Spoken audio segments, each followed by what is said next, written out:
xam naa tamit li nga xam ni mooy sama yelleef ci ñi nga xam ni ñoom laa koy jaay xam naa tamit sama yelleef ci ñi nga xam ni ñoom ñooy autorité yi nga xam ni ñoo ŋànk dëkk bi te définir ay conditions yoo xam ni yi pour nga mën a exercer la profession de promotion immobilière bi nga xamee ni bii nag évolué naa ci loolu li ma def ci réew mi ñëpp ku amuli bët sax boo lambee di nga ko daj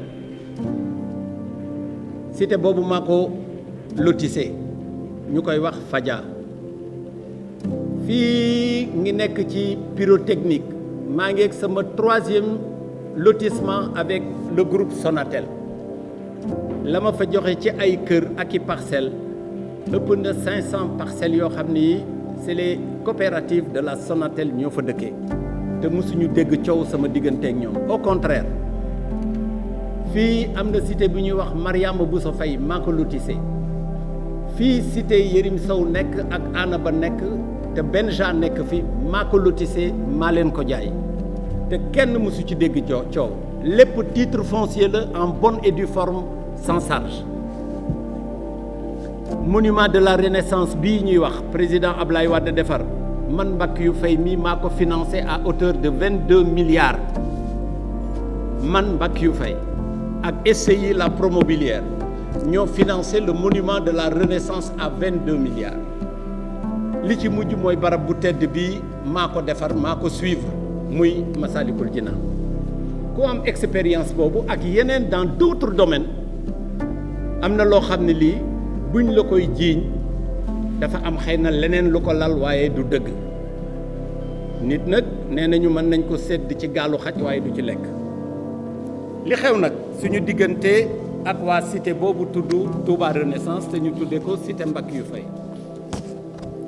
Touba Renaissance laa ko tuddee woon ndax sama sëriñ bu tedd ba Cheikh Salihu yal na yàlla yokk leeram moo ma waxoon man ak Cheikh Amar seen kër yooyu may dégg de loo leen koy tuddee na ci turu Touba bokk moo tax Cheikh Amar tuddee Touba Almadi man ma tuddee Touba Renaissance pour faire référence au monument de la Renaissance waaye tey jii ñëpp cité Mbackiyou Faye lañ ko tuddee man tuddee wu ma ko waaye loolu mbiru yàlla la am na ñoo xam ne boo nee cité Mbackiyou Faye sax ñu ni tuddul noonu waaye kenn mënul a taqale Mbackiyou Faye ak cité boobu te kat nit ñi dañuy jàpp ni la ko tale ca terminus Wakam ba ngay ñëw ci cité Cheikh Amar yi lépp cité Mbackiyou Faye la te loolu du cité Mbackiyou Faye cité Mbackiyou Faye 300 parcelles la dinaa ko expliquer na mu demee maa ko moom titre foncier la en bonne et due forme titre foncier boo xam ne amul hypothèque amul benn charge amul prénotation amul dara ma lotissé ko bi ñu ko lotissé en 2009 la ñu ko tàmbalee def lotissement bi mu nekk un lotissement boo xam ne bii buñ ma autorisé mu nekk à peu près 328 parcelles 328 parcelles autorisation baa ngi nii du 6 juin 2009 numéro 06 274 autorisé par le ministère de l'Urbanisme, de l'Habitat, de l'Hydraulique et de l'Assainissement. Voilà le papier en bonne et due forme bi ñu ko tàmbalee di ko def booba dafa am un plan sur lequel moom la ñu basé wu pour autoriser ko mu am ay parcelles am ay équipements am tamit des réserves yooyu nag nga xam ni qui fait l'objet aujourd'hui de contestation dinaa ci dellu si du réserve ci titre bi la bokk ñoom ni ñu amee ba jënd seen parcelle ma defaral leen seen lot ñu jënd ko ma yóbbu ko ci notaire ñu enregistré vente bi ñoom ñëpp ku ci nekk jox sa titre foncier loolu ñu fa bàyyi woon titre foncier privé la bokkul ci njaay mi ñu jaay la nag ba pare nga ni leen nañ ma ko wisee xëy na am na ci gerte caaf am na ci ceeb am na ci leneen mais amul ci terrain dañu ko fa bàyyiwuma ko fa woon boo xoolee ci arrêté bi article 2 mi ngi wax ni le lotissement qui comprend 328 parcelles numérotées de 1 à 28 328 et de contenance graphique moyenne de 200 mètres carrés une assiette centrale réservée à la construction d'immeubles, et d'une école devra être réalisée conformément au plan revêtu de la mention d'approbation. Qui mooy première autorisation bi nga xam ne bii en 2009 la voilà le plan autorisé avec le cachet. Le rond central qui fait 11 154 mètres carrés est un titre foncier à part avec un programme très clair qui a été stipulé ici dans l'arrêté ministériel depuis 2009. am na ñoo xam ne ñoo ngi contesté tey boobu ñëwaguñu ci chantier bi boobu jëndaguñu kër. Le programme bi bu ma tàmbali woon ci immeuble yi bu ñu ñëwee dañ ko fay fekk parce que c'est ça le projet ñu dem ba ci biir te booba bi ma amee arrêté bi ma def tout ce qui concerne l'assainissement mooy la viabilisation l'amener d'eau d'électricité l'évacuation des eaux usées canal boobu fa nekkoon nga xam ni canal bu yàqu la woon man maa ko defarlu ci coréens yi à coût de 189 millions de francs. Les reçus sont là. Ce n'est ni la mairie de Ouakam, ni l'État, ni personne. Man maa ko réhabilité pour l'écoulement des eaux. Et on a reçu l'autorisation du ministre de l'urbanisme que quartier yi nga xam ni mooy cité aviation, cité assemblée nationale ak beneen partie bi nga xam ni bi état bi moo ko def lotissement administratif ni leen nañu branché ci canal boobu. ma dem réhabilité beneen canal ba ca gannaaw ndaxte booba canal ba yàqu na man mi maa ko defar à plus de 50 ou 60 millions de francs te li ko wër lépp lotissement administratif la canal nag oo ma compétence def ko mairie moo ko war a def wala état moo ko war a def ñu jox ma certificat de conformité boo xam ne bii cadastre moo ko joxe domaine moo ko joxe conservation moo ko joxe ma am tamit ONAS l'office national de l'assainissement moo ko joxe SDE dans son temps moo ko joxe ak Sénélec ñu ni ma am nga maintenant certificat de conformité ñu dawal tuuti 2 ans 3 ans mu am coopérative boo xam ne bii waa BHS lañu ñu bëgg ay kër directeur bi woo ma ni ma waaye ñun kër yi ñu bëgg ay këru 150 mètres carrés la fekk ma amoon ay lot de 300 mètres carrés ma introduire beneen demande de morcellement pour couper les lots de 300 mètres carrés en lot de 150 mètres carrés c'est aussi simple que ça te fekk na booba le deuxième chantier que nous avons mooy le 2158 bi bootu ci ginnaaw 21 540 24 51 ñu transformer équipement yi yëpp yóbbu leen foofu parce que rond central bi nga xam ne moom la ñuy wax ne domaine public du domaine public c'est un titre foncier ba am na numéro NICAD am na numéro titre foncier ku dem sur le livre foncier di nga ko fa fekk ma daal di ni naa améliorer pour les habitants du quartier naa améliorer li nga xam ni moom laa xalaatoon pour def ko ay immeuble mooy naa leen fa defal ay jardin d'enfants dinaa fa defar crèche dinaa fa defar tamit benn poste bu ndaw dédié ko à la gendarmerie pour la proximité def nañ fa ñaari crèche ak benn jardin d'enfants def nañ fa 2 salles polyvalentes yoo xam ne yi c'est pas obligatoire mais j'ai dit que cité bu mel nii te mu ba am sama empreinte dinaa leen may ñetti salles yoo xam ne de 300 mètres carrés ku am ngénte defe ko fa ku am réunion defe ko fa bu fekkee l'association des riverains bëgg nañu te l'association du ñii di wax rek de parce que ñi ëpp ci ñiy wax toujours ñu ñëw sama bureau ni ànduñu ci c'est 3 pelés et 4 tondus et je m'excuse du terme ñoom ñooy ne ci rajo yi di ŋawti guddi ak bëccëg di attaquer suñu honorabilité bi nga xamee ni def nañu loolu ma demander le plan de morcellement ñu accordel ma ko par autorisation ministérielle voilà l'autorisation ministérielle qui date du 19 mai 2014 sous le numéro 083 21 qui dit en article 2 le lotissement qui comprend 379 parcelles numérotées de 1 à 379 de contenance graphique moyenne de 150 mètres carrés. Fallait 200 la waxoon mais bii mu ni de 150 mètres carrés ainsi qu'une assiette centrale de 11 155 mètres carrés réservée à la construction d'immeubles et d'équipements devra être réalisée conformément au plan revêtu de la mention d'approbation. L'arrêté est là, c'est l'arrêté ministériel. Et je me suis conformé.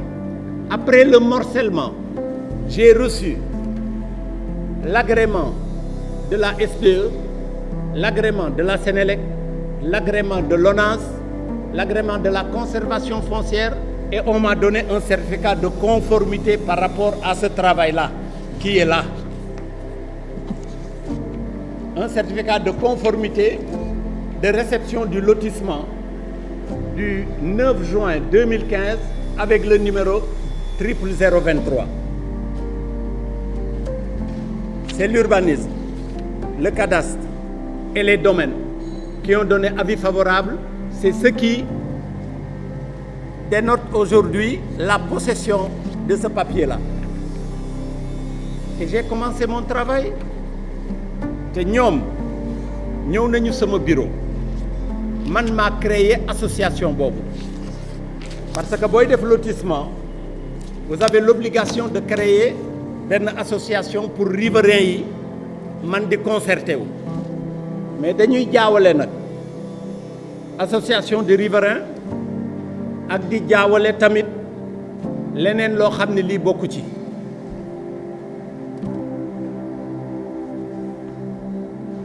dañuy jaawale lu ci bokk ak lu ci bokkul. Le syndic obéit à des dispositions particulières de la loi. Le syndic, il n'est pas horizontal, il est vertical. Le syndic, c'est les immeubles. L'association des riverains, c'est une cité ou une agglomération. Mais ils n'ont pas de prérogative aujourd'hui yoo xam ne yi état moo ko yor wala collectivité locale di mairie moo ko yor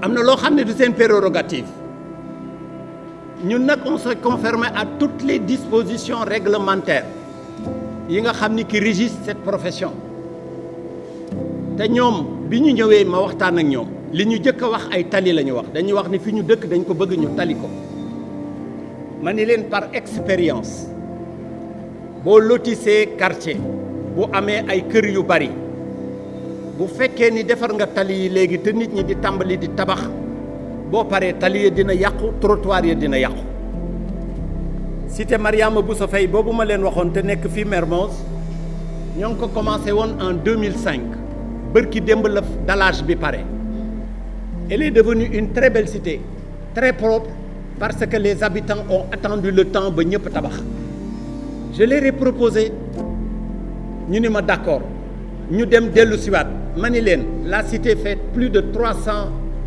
maisons les 300 maisons laissez au moins dans 3 ans 4 ans bu fekkee ni 5 ans bu fekkee ni yéen ñëpp dëkk ngeen ma defaral leen seen tali ndax camion boo xam ne day chargé suuf chargé xeer chargé ciment chargé fer di jaar ci tali muy 300 ñu koy def bu ñu fa jógee tali bi dina yàqu muñ leen je suis prêt même à consigner chez le notaire et encore il y a de l'argent chez le notaire bu ñu paree ma defar tali yi nga xam ne da ngeen di dëkk en paix ils n'ont voulu rien comprendre j'ai décidé de faire les routes et j'ai fait les routes en bonne et due forme ñu defar ko en bicouche avec un lit de base de 30 centimètres de latérite. En dessous de cela, 70 centimètres de sable de dune compacté. Ñu continuer di tabax camions yi di dugg guddeeg bëccëg y a au moins une rotation de plus de 100 camions quelquefois par jour mais tali day yàqu les eaux avec la pluie mais seede mbay dàgg mi ngi nii taw bii mu taw bërki démb nga xam ni foo dem ci àddina bi tali yi yàqu nañu mais loolu day fotu gouvernement wala muy fotu maire wala muy fotu man mi nga xam ne dama def lotissement yàlla bu wàccee ndox def ko ci tali oto yi di ci jaar mu am ay creux mais tali bi day yàqu tali bi bu yàqoo man lan laa ci doon lii laa leen doon wax nañ bàyyi ba mu pare nunguwuñu moi je l'ai fait te nag dans le lotissement il y a pas un service après-vente sur les routes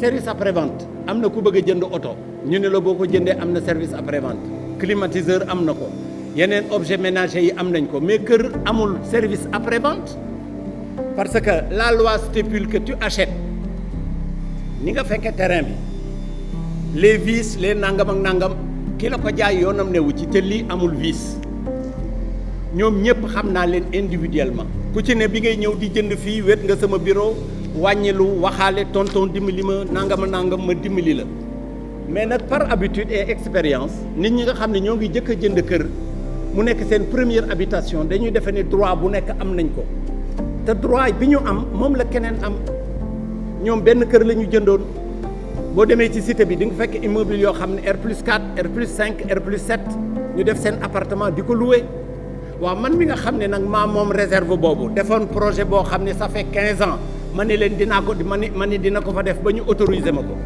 ñoom ñu ñëw nag ni déedaat léegi dañu bëgg terrain boobu nga jox ñu ko mu doon wis ci njëg li ñu def fi terrain de football pour suñuy doom bu ñu bëggee féexlu ñu féexlu fa bu ñu bëggee promenade ñu promenade bu ñu amee xaalis nañ ñëw jënd ko te jaayuma programme bi dañ ko autorisé j'ai tous les papiers nécessaires ils l'ont contesté ils sont allés en justice on est allé au tribunal et ils ont été déboutés sur toute la ligne demain ou après-demain je vais vous donner même sur le contrôle de mon avocat la dernière décision de justice qui les déboute de leur demande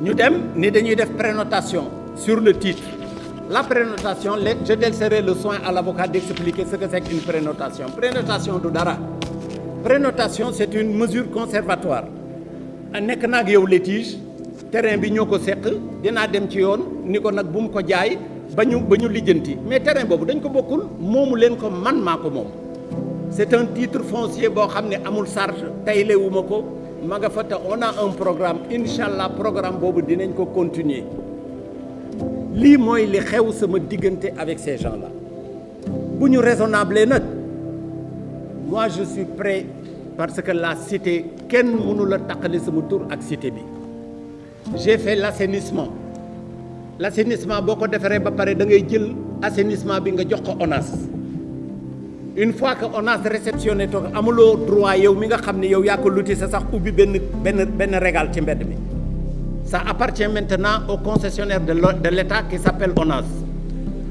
boo defaree électricité ba pare da ngay woo Sénélec équité ba poste bi ba pare yëkkati ko jox ko amatoo droit même dem ca poste ba di ko ubbi boo defaree ndox mi ba ñu tuyau ndox yi ba ñu ñëw xool ko vider ko javeliser ko ba tëj ko ba def test de pression amatoo droit sax intervenir ci te papier yooyu yëpp am nañ ko bu ñu demee nag muy boucher ci nawet bii génn rek dañu woo un de mes agents ba jàpp ko yóbbu ko police ndaxte dafa ubbi woon regard bi di leen dimbali fekk nañ ca ay xeer fekk nañ ca xar yu dee fekk nañ ca ay pneu waa loolu lu ma ci doon boo defee cité ba pare defaruñ ko ñi ko war a gérer wuñ ko man du ma wut gardien à chaque regard di ko fa teg bu ndox mi bouché di bale ci seen kër nañ xool regard bi kan moo fa dugal saleté bi moi j'ai reçu des réceptions ou bien ils n'ont qu'à s'adresser à la société concessionnaire bu tudd ONAS loolu nag ñu déplacer débat bi di nekk ci rajo yi di yàq der di nekk ci télévision yi di wax di bind ci journaux yi di wax bloqué nañu ay comptam jàpp nañ ko def nañ ko nangam ak nangam xanaa lii dootul rek problème mu terrain boo xam ne bii yow moomuloo ko man maa ko moom voilà les droits réels le dernier état des droits réels de ce terrain date du 15 juin 2022 ñu bind ni la société propriétaire la société promobilière charge néant il y a aucune prénotation sur ce titre-là et encore s'il y avait même une prénotation ça veut dire quoi ça veut dire rien c'est égal 0 et nous on n'a même pas été notifiés par rapport à ça ce programme-là nag les Sénégalais n'aiment pas le développement àll boobu bi ma fay ñëw di def amul benn cité yi fa nekk yëpp amu fa benn cité ay jaan ñoo fa nekkoon chacal ay buubu golo ma dàqanteeg ñoom di dàqanteeg ñoom ku fa ñëw sax day defe ni dof laa ndaxte booba jàpp nañ ni foofu amul valeur ma di ko defar ba tey jii mu nekk la plus belle cité et je les félicite même de passage parce que y a de très beaux bâtiments là-bas de très belles maisons de très beaux immeubles et ça c'est ma fierté ñëpp ñoom ñoo mën a tabax nag seen kër def ci R+4 man mi am 11 000 mètres carrés du ma fi def samay immeuble fu ñu ko teg bu fekkee doole nag la ñuy jaay man xeexuma xuloowuma réew mi am na yoon police a ngi fi gendarme a ngi fi justice a ngi fi autorité yaa ngi fi nee nañu interpellé nañu président de la république lu ci yoonam interpellé nañu sëñ Mountakha talu leen ne déplacez pas le problème boo leen fa demee du jariñ dara ndax man ci dëgg laa nekk lii maa ko moom mayewuma ko saraxewuma ko jaayuma leen ko woon bokkul ci njëg li j'ai un programme depuis 15 ans je dois le faire et je vais le faire contre vents et marées et l'État est là pour protéger tout le monde l'État est là pour protéger tous les ayants droit si vous avez des droits faites le prévaloir moi j'ai mon droit j'ai mes autorisations mon permis de construire va être signé je vais commencer mes travaux maintenant si vous allez là-bas et que vous détruisez mon bien ça c'est un autre débat nous sommes dans un pays républicain et de droit mon avocat est là il a suivi toute la procédure judiciaire et ils ont été déboutés sur toute la ligne ndaxte liñ doon wax ça ne reposait sur rien du tout ils ne font que calomnier de la médisance de la méchanceté nee nañu je les empêche même de dormir en quoi moi je vous fais une belle cité vous avez des appartements que vous louez vous êtes fiers de rentrer dans vous la chaussée est défectueuse mais écoutez la chaussée c'est vous qui l'avez rendue défectueuse maintenant si vous êtes raisonnable moi je suis prêt aujourd'hui comme je ferai des immeubles de voir comment daller la cité ou de faire la chaussée j'ai réservé pour les habitants pas pour les habitants de ce lot seulement mais pour les habitants des 2 grands lots qui sont là-bas le titre foncier de derrière et de devant je vous donnerai des salles polyvalentes pour vos réunions il y a des crèches pour les enfants il y a un jardin d'enfants et des commodités tout autour des immeubles et des services et des commerces et des appartements que je vais vendre il ne faut pas refuser le développement il faut admettre le développement et de grâce si nous les Sénégalais on ne fait pas de développement dans notre pays qui fera le développement dans ce pays les autres sociétés sont là je les cite Senya Gandiang est là on le nomme c'est un Indien qui est venu avec sa sacoche il construit on lui dit rien les Italiens sont là les Turcs sont là tout le monde est là mais si c'est Amadou c'est Modou c'est Penda on n'admet pas que les Sénégalais tellement que Sénégalais dañu tàmb jël ndaare ba tey jii bu ne Sénégalais jël na pay ñu weddi ko ce n'est que de la méchanceté donc je les avertis ça mon avocat le dira je n'admettrai plus cette diffamation et cette calomnie qu'ils sont vraiment friands ça je l'accepterai plus mon avocat est là on ira comme ñoom ils ont été ils disent qu'ils étaient spoliés ils sont allés au tribunal on les a déboutés mais tout le monde sait qu'aujourd'hui qu'ils sont en train de me diffamer je vais porter plainte aujourd'hui devant le procureur pour diffamation et je vais les citer nommément ils ne sont pas nombreux ils sont 4 petits bonhommes qui sont là-bas et une dame sur un quartier qui compte plus de 500 concessions dont la plupart de ces bénéficiaires ne sont pas en phase avec eux voilà la réalité de ce problème voilà ce dont il s'agit moi je ne leur dois absolument rien du tout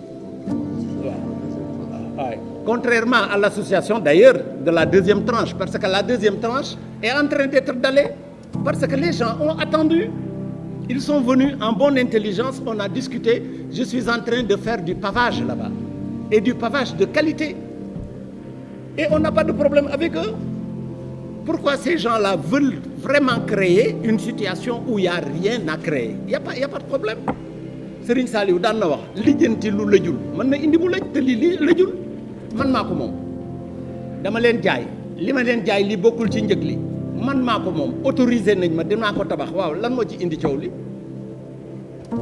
warul am coow Maître, c'est tout ce que je voulais dire pour clore définitivement le débat parce que je n'en parlerai plus. Si vous n'êtes pas content, les tribunaux sont là. Et les juges sont là, indépendants, portez plainte. Moi, je suis un justiciable. Je ne me dérobe pas. Si on me convoque demain, j'y serai. Si on me juge, j'accepterai la sentence. Allez-y au tribunal et ne déplacez pas le débat. Au lieu de porter plainte maintenant, vous portez plainte. Vous prenez vos plaintes, vous les amenez à la presse. La presse, ce n'est pas son travail, ça. Ça, c'est de petits faits divers. Ces faits divers, ne nous dérangera pas. Ils ne nous dérangeront pas, ces faits divers. Parce que simplement, on est une société. Nous avons des employés, nous payons des salaires. Nous payons des impôts. Nous sommes une société immobilière. Chaque année que Dieu fait, depuis plus de 10 ans, on a un contrôle fiscal. On a un contrôle fiscal. L'autre contrôle fiscal vient de se terminer il n'y a même pas 2 mois. On paye des centaines de millions, même milliards, au trésor public par le fait de notre travail. Et nous aidons les Sénégalais à accéder à la propriété privée. Mais écoutez, si nous, on ne mérite pas vraiment une décoration, mais laissez-nous en paix. Et tous les acquéreurs, je dis bien, tous les acquéreurs qui ont payé totalement ont reçu leur titre foncier en bonne et due forme. Et aujourd'hui, il y a des lotisseurs qui sont là dans ce pays, je ne vais pas les citer. Allez demander aux acquéreurs s'ils ont reçu leur titre foncier et c'est des lotissements qui datent de plus de 20 ans. Il n'y a pas un acquéreur qui s'est acquitté réellement de son dû vis-à-vis de Promobilière et qui a satisfait aux formalités foncières et quelquefois aux prêts bancaires sans avoir reçu son titre foncier en bonne et due forme. Alors, si par extraordinaire, on ne nous tresse pas des lauriers, de grâce, laissez-nous en paix. Maître, je vous donne la parole. Venez là.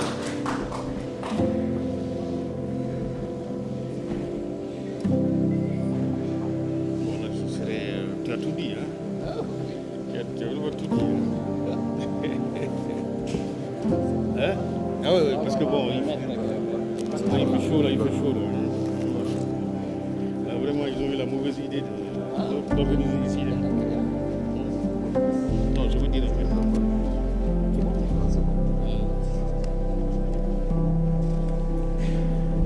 Bon, en fait, je vous remercie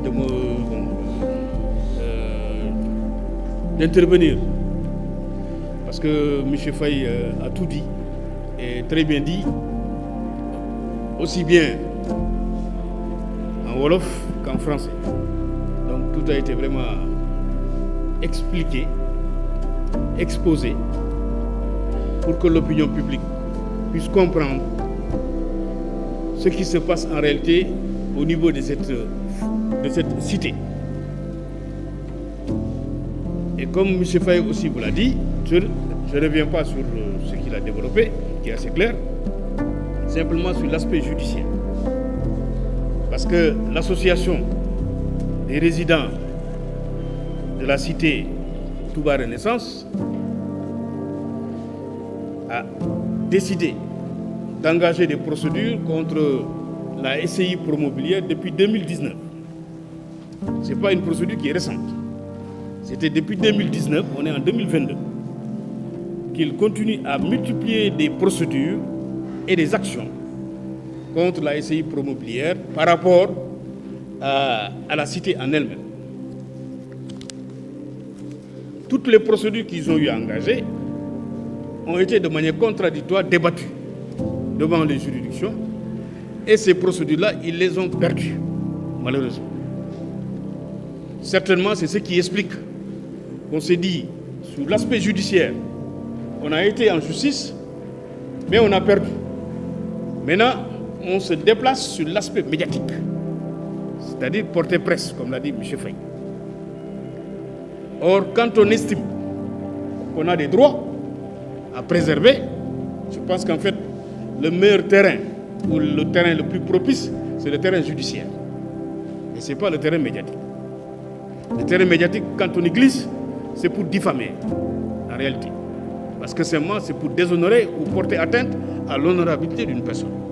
Or, on sait à son âme et conscience que dans cette affaire-là, M. Faye est dans son bon droit parce que la justice le lui a reconnu. Et surtout que ils avaient déposé même une plainte contre M. Faye au niveau de la section de recherche de la gendarmerie pour faux, usage de faux, escroquerie, etc.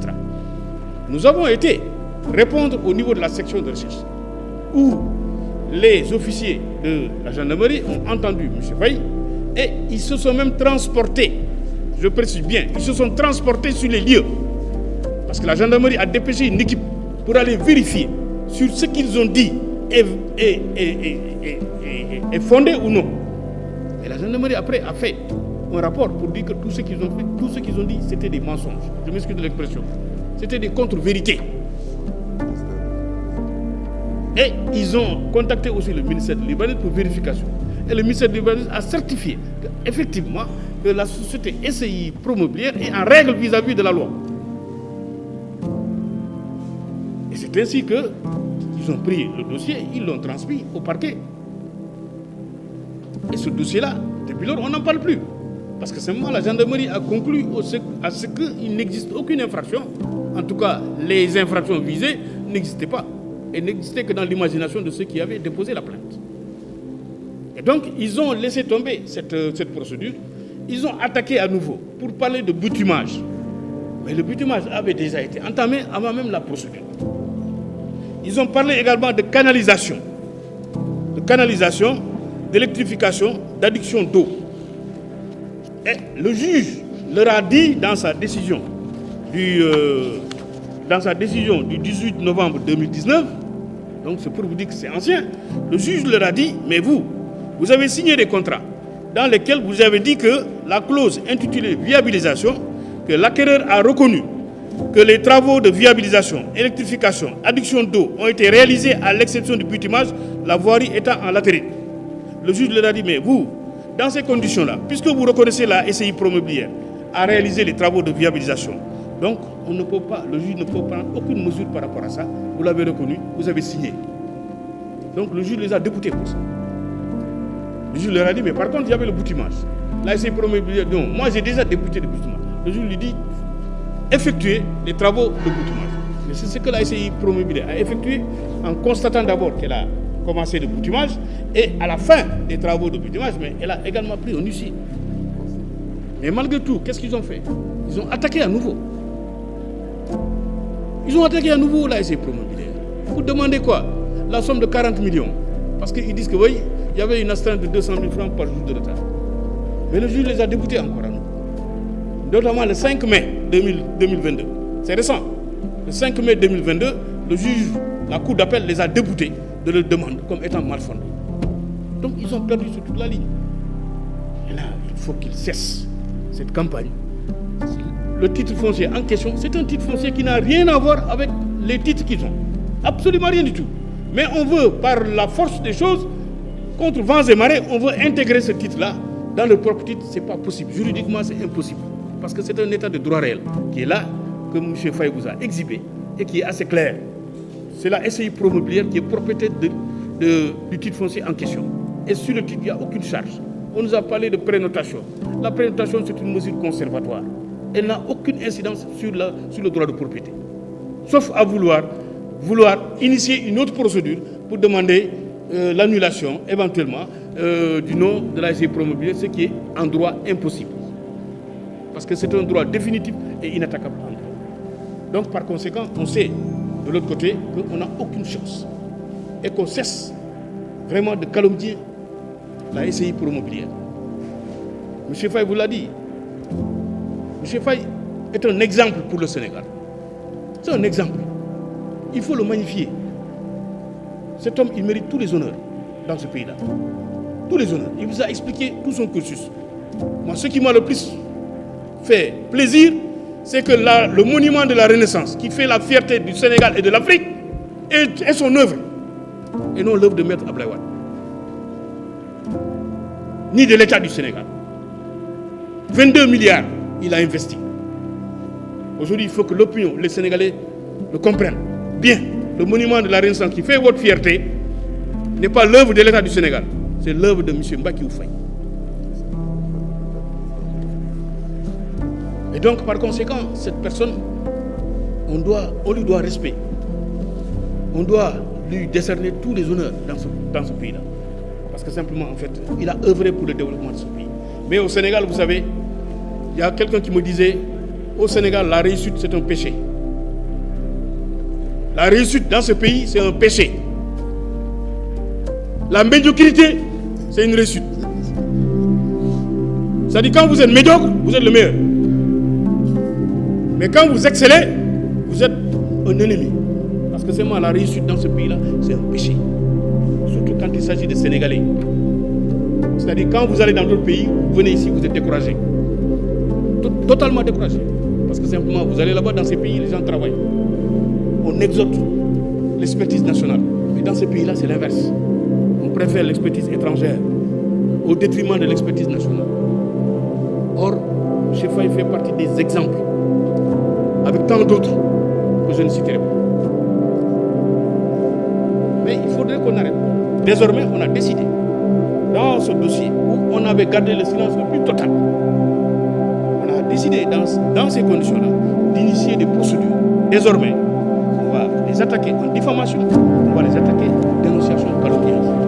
Parce que c'est moi, ils savent nettement que dans cette affaire-là, il n'y a absolument rien qui puisse justifier que l'on se mette à nous jeter, à essayer Promobilière et son gérant en pâture. Donc, c'est pourquoi, sur ce point-là, nous avons été assez explicites. Et nous estimons que dans cette affaire-là, la SCI Promobilière est en droit aujourd'hui d'engager des procédures contre eux. Et donc, M. Faye vous a dit, et moi je suis même prêt à leur concéder, à faire quelques concessions. C'est-à-dire, en fait, c'est un bon cœur, ça. C'est-à-dire, il a un bon esprit. Je suis prêt à vous faire des concessions. Je suis prêt à ce qu'on essaie de trouver une solution. Mais vous ne pouvez pas me dénier un droit. C'est le droit de propriété sur un titre foncier où j'ai introduit une procédure où je dois réaliser un projet immobilier sur lequel j'ai introduit toute la procédure que j'ai respectée et j'attends la délivrance de l'autorisation de construire. C'est-à-dire qu'on m'autorise à construire un projet immobilier, mais je le réalise. Et maintenant, je pourrais éventuellement essayer de trouver une solution avec vous. Donc en fait, moi je crois que ça c'est quand même faire à la limite faire des fleurs à ces gens-là qu'ils ne le méritent même pas. C'est-à-dire en réalité ils ne le méritent pas. Parce que c'est moi en fait, depuis 2019, ils multiplient des procédures contre M. Faye. Et ils les jettent en pâture. Donc ils les jettent en pâture où vraiment on dit ouais les comptes bancaires de M. Faye sont bloqués par l'association des résidents, on utilise le journal LAS, etc. Donc tout ça, rien du tout. En réalité, c'est